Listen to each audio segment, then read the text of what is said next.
see me. How's that for service? It's good. And this is for you. Well, thank you very much.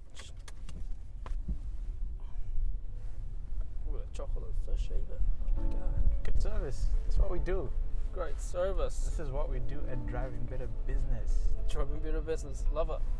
Property prices, first home buyers, it's all happening. If you're a first home buyer and you're looking to buy or sell a house, well, buy a house actually if you're a first home buyer, where do you go to learn about what are the things that are involved in buying a house? Well, the thing with first home buyers is they think that if they talk to a real estate agent or even to a broker, that it'll cost them money, but it actually doesn't. When you talk to an agent will just, like me, I'll just give you an idea of what you can get, what the market's like. You talk to a broker and then you get your finance sorted, and then after that you can talk to the agent. Yeah. I guess it's easier that way, so that the agent knows where you're sitting. What there's differences in auction, deadline sales. What else am I missing there? Mostly in Christchurch, it's just mostly auction and then deadline. You'll see some with price.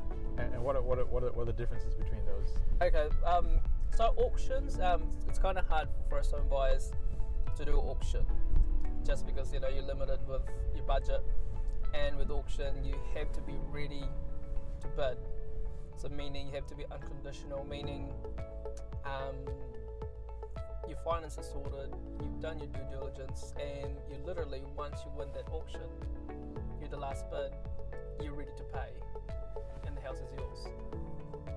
When it comes to deadline, and normally you'd see deadline properties, and it'll just say deadline by such and such. So let's say deadline by 3rd of June. Yeah.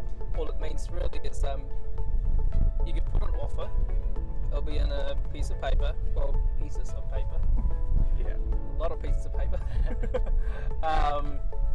And let's say you want to put an offer of 540, so you write it down, and you can have a lot of conditions. But the thing with that is, it could be a multi-offer situation, and you don't know what the other party, what the offer is, what's the other party's offer. So you could definitely overshoot, or you can, but you don't want way to. Under. Yeah. Or you can be way under, or you can be just under by $500. So rough. When you do deadline sales, it has to be your best foot forward. Yeah. So when people are selling houses, there can be different things that are not included or included, because like a building report, for instance. So not all houses will have that when they're up for sale. Yeah. So which is kind of weird for me, really, because so when you're selling a house, you want to provide the loan report, the building report, anything, any information really. Because at the end of the day, your purchaser would want to see it. But sometimes what happens is vendors don't really provide them, so then puts off a lot of people, and interested buyers would have to get their own report, which costs money. I see. Because the people selling houses, they don't have to provide those information, but obviously if you're a buyer, you want to know what's the building like, has it been approved or certified for this and that, but it's not a requirement for the person selling to provide No, technically they don't have to. Interesting. But if I was a vendor and I want my house sold, you'd want to provide that. Well, I want to provide everything, right?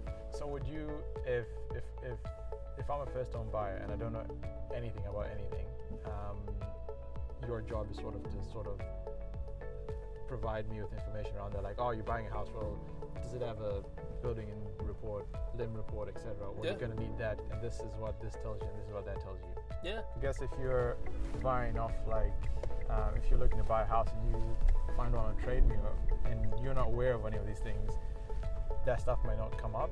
Well, exactly, because that's kind of like the first step really, is to get pre-approved. Yeah. Because you sort of want to know how much you can spend. Yeah, that's true. Yeah. There's been a lot of changes happening. A lot of changes. I would say a lot of first home buyers are waiting. Waiting for the market to slow down. Yeah, because it hasn't. Well, it's better to just buy a property and then wait than waiting before you buy a property. What I mean is, when you buy that property, that value is going to go up, and that's going to be it's yours. Yeah. And instead of waiting for it to slow down, it's not going to go down. The property market's not going to go down. This is another story. I've got a lot of stories. So the moral of the story is, don't wait. Talk to someone now. Yeah. Talk to me. There's a lot of first home buyers at the moment, and I think there's just not enough. There's not always enough information going around. So hopefully they've learned something today, and I will link to all your contact details and your Facebook page, etc. Oh yeah. And people can touch with you for a correro about buying a house. Sounds good to me. Exciting time. Thank you, sir. Thank you.